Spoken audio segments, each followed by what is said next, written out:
किसको कहते हैं जंगल राज? नेशनल क्राइम ब्यूरो के आंकड़े अगर फर्जी हैं तो भारत सरकार के गृह मंत्री को बताना चाहिए, तब जंगल राज की बात करनी चाहिए। जब महागठबंधन की सरकार है, अपराध में कमी आई है। ये आंकड़े इस बात के गवाह हैं, लेकिन फोबिया पकड़े हुए हैं इनको। इन्होंने कहा कि हमने मुख्यमंत्री बनाया। हिम्मत है अमित शाह। वाल्मीकि नगर जो खूबसूरत पर्यटन स्थल है, जहां व्याघ्र परियोजना के लिए अगर उसको बेस्ट अवार्ड मिला, तो अमित शाह जी आप तो चीता युग वाले हैं, चीता लेके क्यों नहीं आए? कह रहे हैं कि दुग्ध उत्पादन, कुछ जानकारियों का रखते कि राजनीति के चंडूखाना में घूमते रहते हैं। बिहार में टेक्सटाइल पार्क के लिए जमीन नहीं दिया गया है। राजनीति में लज्जा भी शर्मसार हो जाता है अमित शाह जी आपसे। ये दस्तावेज है।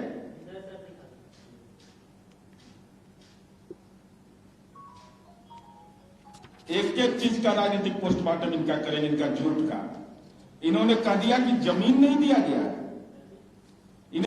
जो भूमि अधिग्रहण के लिए का आवश्यक पूर्व शर्त है, उसके लिए जो राशि आवंटित करना चाहिए वो केंद्र सरकार ने नहीं किया। अब प्रवचन दे रहे हैं कि टेक्सटाइल पार्क के लिए, रक्सौल हवाई अड्डा के लिए जमीन नहीं दिया गया। ये जमीन किसके लिए है? ये भाजपा के मुख्यालय खोलने के लिए है, आरएसएस का ऑफिस खोलने के लिए है, दंगा फसाद कराने का ट्रेनिंग सेंटर खोलने के लिए है। ये नरेंद्र मोदी डीएनए का सवाल उठाते थे। 23 महीना में डीएनए कैसे ठीक हो गया था? कैसे 23 महीना में नतमस्तक हुए नीतीश कुमार के दरबार में कि हुजूर जान बचाइए, हम सत्ता में आपके साथ रहना चाहते हैं। आदरणीय अमित शाह जी, आपने कहा कि जंगल राज बिहार में आ गया है। जंगल राज आ गया है। आप देश के गृह मंत्री हो। मैं चुनौती के साथ गृह मंत्री को कह रहा हूं कि पूर्वी चंपारण, जहां एनडीए की सरकार जनवरी से जुलाई 2022 और अगस्त से अक्टूबर 2022 के अपराध के आंकड़े की तुलना कर लीजिए। संज्ञेय अपराध में 10.23% की कमी, हत्या में कमी, रॉबरी में कमी, दंगा में कमी, बलात्कार में कमी, सड़क डकैती में कमी, रोड रॉबरी में कमी आई है। तो आप जंगल राज किसको कहते हो? किसको कहते हैं जंगल राज? नेशनल क्राइम ब्यूरो के आंकड़े अगर फर्जी हैं तो भारत सरकार के गृह मंत्री को बताना चाहिए, तब जंगल राज की बात करनी चाहिए। हम जानना चाहते हैं देश के गृह मंत्री से कि पटना जिला का रिकॉर्ड निकाल कर देख लीजिए, जहां जहां आपने कार्यक्रम किया। पश्चिम चंपारण, पूर्वी चंपारण, कहीं के आंकड़े इस बात के गवाह हैं। और मैं माहवार तुलना करके बता रहा हूं कि जनवरी से लेकर करके जुलाई 2022 जब एनडीए की सरकार थी, जब अगस्त से अक्टूबर 2022 तक जब महागठबंधन की सरकार है, अपराध में कमी आई है। ये आंकड़े इस बात के गवाह हैं, लेकिन फोबिया पकड़े हुए हैं इनको। इन्होंने कहा कि हमने मुख्यमंत्री बनाया। हिम्मत है अमित शाह। देश के गृह मंत्री आप हैं। रामायण या गीता पर हाथ रख के बोलिए कि क्या यह सही नहीं है कि 2020 के विधानसभा चुनाव के बाद नीतीश कुमार जी ने कहा कि मुझे मुख्यमंत्री नहीं बनना है, लेकिन आपने फोन करके और आपके आका आदरणीय प्रधानमंत्री नरेंद्र मोदी ने फोन किया कि नीतीश कुमार जी आप ये जिम्मेवारी लीजिए, आपके नेतृत्व में चुनाव हुआ है। और भारतीय जनता पार्टी के विधायक भी इसके साक्षी हैं कि भारत सरकार के मंत्री आदरणीय राजनाथ सिंह जी एक अन्य मार्ग में, जहां एनडीए विधायक दल की बैठक हुई, जहां भारतीय जनता पार्टी के विधायक दल के नेता चुने गए, सुशील जी को जिम्मेवारी से हटाया गया और वहां तारकिशोर जी और रेणु जी को जिम्मेवारी दी गई। क्या उस मीटिंग में आपने नहीं कहा था कि नीतीश कुमार जी आपके नेतृत्व में सरकार बननी चाहिए, चूंकि आपके नेतृत्व में चुनाव हुआ है? तो आदरणीय अमित शाह जी, राजनीति में इस स्तर पर आप पहुंच गए कि कि आदरणीय प्रधानमंत्री नरेंद्र मोदी द्वारा की गई घोषणा किए गए संवाद कि मुख्यमंत्री का आप दायित्व संभालिए, राजनाथ सिंह के द्वारा सदन के एक अन्य मार्ग में दिए गए मंतव्य, उससे इतर मंतव्य दे रहे हैं, उससे अलग होकर के मंतव्य दे रहे हैं। ये कौन सी मानसिकता आपकी है? राजनीति में इतनी बेचैनी किस बात के लिए हो गई? और हम उम्मीद यह करते थे कि आदरणीय प्रधानमंत्री जी आप इस बात की घोषणा करते, आपसे बड़ा किसानों का दुश्मन कौन हो सकता है बिहार का? जिस बिहार पूर्वी भारत में हरित क्रांति के लिए 2010 से 11 से एक योजना प्रारंभ की गई थी, जिसमें बिहार, बंगाल, उड़ीसा, झारखंड, पूर्वी उत्तर प्रदेश, असम और छत्तीसगढ़ था। 2020-21 से इन लोगों ने 21-22 से योजना बंद कर दिया। हरित क्रांति की उप योजना को इन लोगों ने बंद कर दिया और ये किसानों के बड़े हितैषी हैं। हम भारतीय जनता पार्टी से यह जानना चाहते हैं कि छोटे और सीमांत किसानों के लिए आपने घोषणा किया था चुनावी घोषणा पत्र में उनको पेंशन का लाभ दिया जाएगा। वो पेंशन का लाभ कब मिलेगा? कब दीजिएगा पेंशन का लाभ? अगर आपने घोषणा किया है तो उस क्षेत्र में आपके दायित्व जो है उस दायित्व को आप कह रहे हैं कि दुग्ध उत्पादन। कुछ जानकारियों का रखते हैं कि राजनीति के चंडूखाना में घूमते रहते हैं। जैसे आपको पूर्णिया के एयरपोर्ट के बारे में बता दिया, वैसे ही बोल दिए दूध उत्पादन के बारे में। अरे हमारे आंकड़े नहीं है, ये गवर्नमेंट ऑफ इंडिया इन आंकड़ों को पुष्टि कर चुका है कि बिहार में 2019 के दौरान 1 करोड़ नए दुधारू पशुओं की संख्या बढ़ी, जो पूरे हिंदुस्तान में वृद्धि का 35% शेयर था, 35% हिस्सा था। और मालूम है कि नहीं है, हमको नहीं मालूम कि बेस्ट अवार्ड बिहार को मिला है इस संबंध में 18 में। अब आदरणीय अमित शाह जी को कौन दे देता है? आंकड़ा उकड़ा जिसे नहीं दे दिया था वहां समस्तीपुर में बिजली आया, तो कहा बिजली तो पहले ही आ गया, तो हुआ कि गर्दन का नस फट जाएगा बोलते बोलते बोलते बोलते बोलते बोलते। इसलिए सवाल इस बात का है, आप बताइए कितनी बड़ी बात इन्होंने कह दिया। इन्होंने कह दिया कि बिहार में टेक्सटाइल पार्क के लिए जमीन नहीं दिया गया है। राजनीति में लज्जा भी शर्मसार हो जाता है अमित शाह जी आपसे। मैं आपको पत्रांक और दिनांक दे रहा हूं। टेक्सटाइल पार्क के लिए समाहरणालय पूर्वी चंपारण मोतिहारी जिला राजस्व प्रशाखा के पत्रांक 45 दिनांक 7 मार्च 2022 को PM mega integrated textile reason and apparel parks scheme के तहत भूमि का प्रस्ताव भेजा गया। प्रस्तावित भूमि पार्क निर्माण हेतु विभिन्न जिलों में चिन्हित किया गया। तीनों अंचलों का भूखंड शामिल है। ये दस्तावेज मेरे सामने है, ये दस्तावेज है।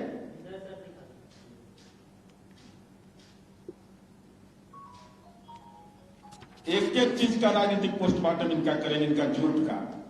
इन्होंने कह दिया कि जमीन नहीं दिया गया, इन्होंने कह दिया कि सरकार ने गंभीर नहीं है इस सवालों पर। रक्सौल हवाई अड्डा, चलिए इनका रक्सौल हवाई अड्डा समाहरणालय पूर्वी चंपारण मोतिहारी के पत्रांक 296 दिनांक 26/5/2022 द्वारा हवाई अड्डा रक्सौल के निर्माण हेतु 152.775 एकड़ भूमि का अधिग्रहण कर दाखिल खारिज कर समर्पित कर दिया गया है। जैसे अयोध्या में नहीं शिला पूजन करते हैं, वैसे बेचारे रक्सौल में शिला पूजन भी नहीं किया अभी तक। शिला पूजन होगा ना भाई, वहां ईंटा लगाइएगा ना, जमीन ले लिए तो वहां शिला पूजन कब कराइएगा अमित शाह जी?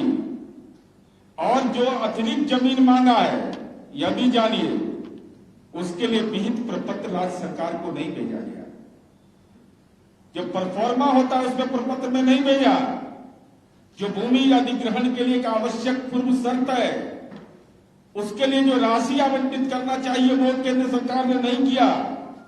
अब प्रवचन दे रहे हैं कि टेक्सटाइल पार्क के लिए, रक्सौल हवाई अड्डा के लिए जमीन नहीं दिया गया, तो ये जमीन किसके लिए है? ये भाजपा के मुख्यालय खोलने के लिए है, आरएसएस का ऑफिस खोलने के लिए है, दंगा फसाद कराने का ट्रेनिंग सेंटर खोलने के लिए है। ये क्या है? ये हम जानना चाहते हैं आपसे कि ये अगर जमीन दिया गया तो अब तक कार्यारंभ क्यों नहीं हुआ है? खाता खसरा नंबर सहित है कि जो हमने टेक्सटाइल पार्क के लिए जमीन दिया है, मौजा नंबर, थाना नंबर सब है, पूरा खाता बही के साथ उपलब्ध है। हिम्मत है तो भाजपा का नेता कहे कि यह गलत है, क्योंकि जमीन से ये लोग को बहुत लगाव रहता है। नोटबंदी में बहुत जमीन खरीद लिया है सब, तब बताता नहीं है, इसलिए हम यह कहना चाहते हैं। और आप कहते हो कि दरवाजा बंद है। अरे जब तक नीतीश कुमार जी इस बिहार में हैं, तब तक भारतीय जनता पार्टी के लिए बिहार की सत्ता का दरवाजा बंद है। अलीगढ़ का ताला लगा हुआ है, कितना भी लगाओगे वो खुलेगा ही नहीं जब तक नीतीश कुमार जी इस बिहार की धरती पर है। और हम भारतीय जनता पार्टी से यह जानना चाहते हैं, अमित शाह जी 2015 के विधानसभा चुनाव महागठबंधन के नेतृत्व में लड़ा गया था। नरेंद्र मोदी डीएनए का सवाल उठाते थे, 23 महीना में डीएनए कैसे ठीक हो गया था? कैसे 23 महीना में नतमस्तक हुए नीतीश कुमार के दरबार में कि हुजूर जान बचाइए, हम सत्ता में आपके साथ रहना चाहते हैं। ये भारतीय जनता पार्टी को बताना चाहिए। और बेचैनी में है, बेचैनी इस बात का है कि भारतीय जनता पार्टी बिहार में जो महागठबंधन बना उसमें अलग थलग पड़ गई। कोई भी उसका राजनीतिक सहयोगी बनने को तैयार नहीं है। इसलिए हम भारतीय जनता पार्टी से यह जानना चाहते हैं, नंबर 1 कि वाल्मीकि नगर जो खूबसूरत पर्यटन स्थल है, जहां व्याघ्र परियोजना के लिए अगर उसको बेस्ट अवार्ड मिला, तो अमित शाह जी आप तो चीता युग वाले हैं, चीता लेके क्यों नहीं आए? कम से कम चीता लेके आते। पटना की सभा में आपने स्वामी सहजानंद सरस्वती को नीतीश कुमार की संगति का असर होना चाहिए था कि नीतीश कुमार जी ने जो सम्मान दिया, आदरणीय गृह मंत्री जी, लज्जा लगता है या आप शर्मसार इस बात के लिए होते हैं कि आजादी की लड़ाई में हमने भाग लिया नहीं, तो आजादी की लड़ाई के लड़ने वाले नायक स्वामी सहजानंद सरस्वती को भारत रत्न की वकालत कैसे करें, हम उनको कैसे दें? क्योंकि आपको आजादी की लड़ाई से तो कोई लेना देना नहीं है और वह स्वतंत्रता सेनानी थे। तीसरा प्रश्न हम यह जानना चाहते हैं कि रक्सौल और टेक्सटाइल पार्क के बारे में जो आपने फर्जी बातें कही, कहा कि जमीन उपलब्ध नहीं हुआ है, जमीन का खाता खसरा नंबर हमने सार्वजनिक किया है, और आपने अब तक शिला पूजन उस पर नहीं किया है। आप गुनाहगार हैं, आपके मन में ईर्ष्या है कि बिहार का विकास की पटकथा नहीं लिखी जाए। अब पैकेज के बारे में तो सब मुख्यमंत्री जी बता दिए कि पैकेज इनका कितना है, कई बोलने में लंबा समय लग जाएगा, इसलिए हम केवल और जंगल राज, तो जंगल राज में तो आंकड़ा बता रहा है कि अपराध के दर में कमी आई है। तो आपके दिमाग में अगर जंगल बैठ गया है, अगर राजनीतिक जंगल के आप शिकार हो चुके हैं माननीय अमित शाह जी, तो ये बिहार की धरती है। यहां चीता नहीं लाने के लिए माफी मांगिए, हरित क्रांति की उप योजना के लिए माफी मांगिए, माफी मांगिए इस बात के लिए आप कि स्वामी सहजानंद सरस्वती का आपने इस कार्यक्रम किया, लेकिन उनके सम्मान में कोई भी देश स्तर पर उनको सम्मान मिले इसकी कोई सार्वजनिक घोषणा नहीं किया। और चौथी बात, आदरणीय अमित शाह जी, जब तक नीतीश कुमार जी हैं तब तक भाजपा का बिहार में सत्ता के लिए दरवाजा बंद है। हाड़ में हल्दी लगा है तो हमारे चलते लगा है, न तो आपको बोहनी पर भी आफत है इस राजनीति के दौर में। और हम यह अंतिम रूप से कहना चाहते हैं कि नीतीश कुमार जी का ये बिहार है, तो अमित शाह जी, नरेंद्र मोदी जी, उसके बाद जितने राजनीति के उनके स्टेपनी हैं, सबको नीतीश कुमार जी ने जो फैसला लिया, जब इतने हम कमजोर हैं, जब हमारे बारे में आप बोलते हैं कि इनकी कोई वक़्त नहीं है, तो बिहार आने की जरूरत आपको क्या पड़ती है? 12 लाइव बिहार YouTube पर सब्सक्राइब और Facebook पर लाइक जरूर करें।